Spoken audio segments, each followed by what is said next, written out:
Hi, I'm Nicole Lee, and I'm with Health, Beauty, and More.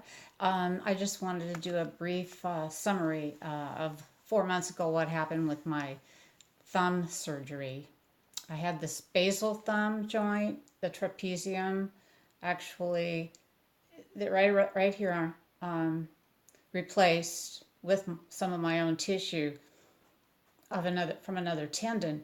And surgery number one was done 4 years ago, and it's great.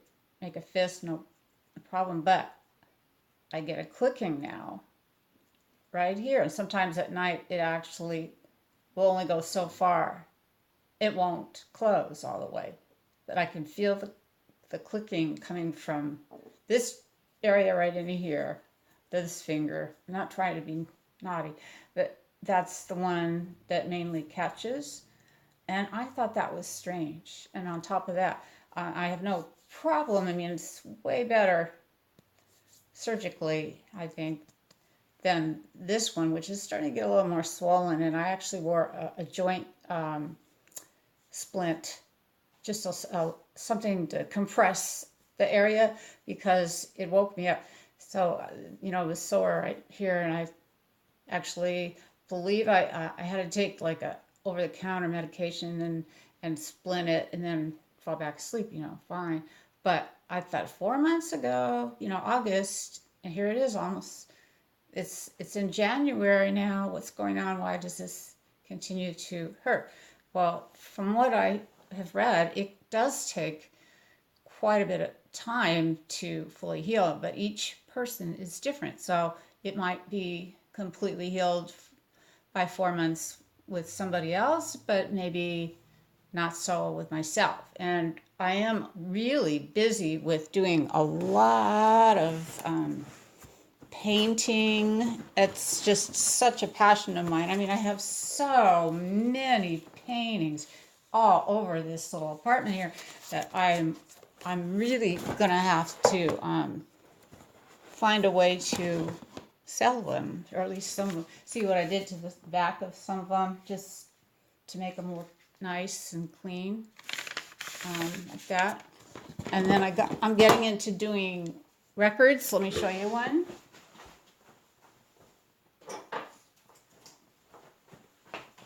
Somebody dumped a bunch of them out, old LPs, 12-inch ones.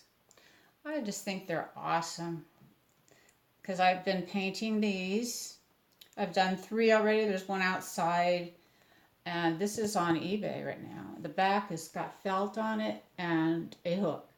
Doesn't have to be hung on the wall. It can be put in a display deal like you do, for pictures, or you can hang it up with the hook because it's glued on, and this is felt. So it's nicely finished and glued, and there's a couple of them, as I said, on eBay right now. The third one I'm not sure I'm going to sell it or not. I'm probably going to keep one of them just so I can have it to show people what I do with these LPs. I only took about a dozen or so of the LPs. There probably still more out there that are freebies. But when I do these, sometimes you can see things like close up. You can see what looks like some strange little animal or a face. And in this one, I know if you turn it just right, you'll see a dog. It might be somewhere in this area here. See it? That's a cute face of a dog. And depending on where you're standing, your brain is going to pick up images. If you're like me, the more you look at them, the more you see, like somebody maybe standing holding on to something with the arms extended. Or I think this was the one that actually I focused in on it for a while. I just meditated on it, and I saw what looked like a woman that's wearing an apron or a full dress walking by near the dog. It's just awesome, I think, doing this fluid acrylics. That's what we call it. And I feel like I've got my own little thing going with my paints now. And even though this is an apartment what I've done here, guys, is one of my closets, I set it up. It's probably not all that in perfect shape or anything, but I just want to give you an idea that you don't really have to have a whole garage to do these things, to store things like paints. Paints in there too. And fluids up on the shelves. Might be able to see some of those. And I have all these drawers full of arts and crafts, plastic drawers that open up and hold all kinds of crap. But you know, it's nice to have that because then I feel like I'm in my little workspace here. And I set it up like that. And it doesn't take more than this to be able to do it. Do your art or whatever your project is. But I've done a lot of pictures, paintings. Here's a beautiful one over here. And there's one on the ground here. Still wet. I'll try to focus in a little bit on that so you can see some of the detail on this one. It's really interesting.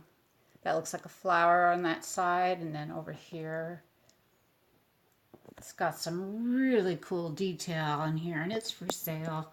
I put a little gold in there in the center here, and also over here, and some over here. This to me looks like a snake, you know.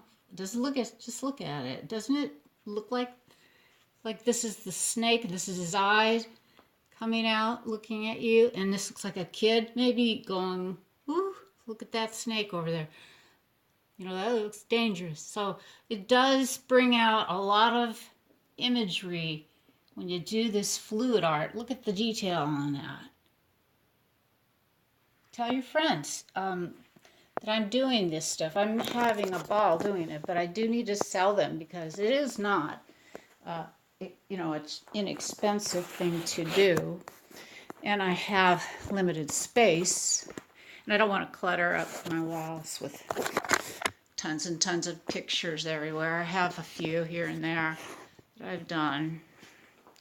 Everything you see is stuff I've painted. Some old, some new. And I've got practically every space in this place, including down in here, putting lots of stuff related to art, you know, like this one. Some framed, some unframed. And if I see a frame that for sale that's not even brand new, and if I look at it, I can find ways to make it look new. I'll spend the whole day preparing on that until I get it satisfactory.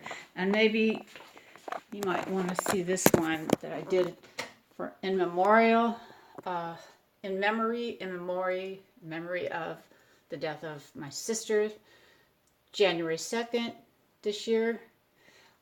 She loved big things that were bright and glittery, and I think this pretty much was meant for her, the memory of her, so that's a keeper. So I hope you enjoyed this video. Tell your friends to subscribe. I'll be in touch with you. I talk about all kinds of subjects. Nicole, health, beauty, and more. Bye-bye.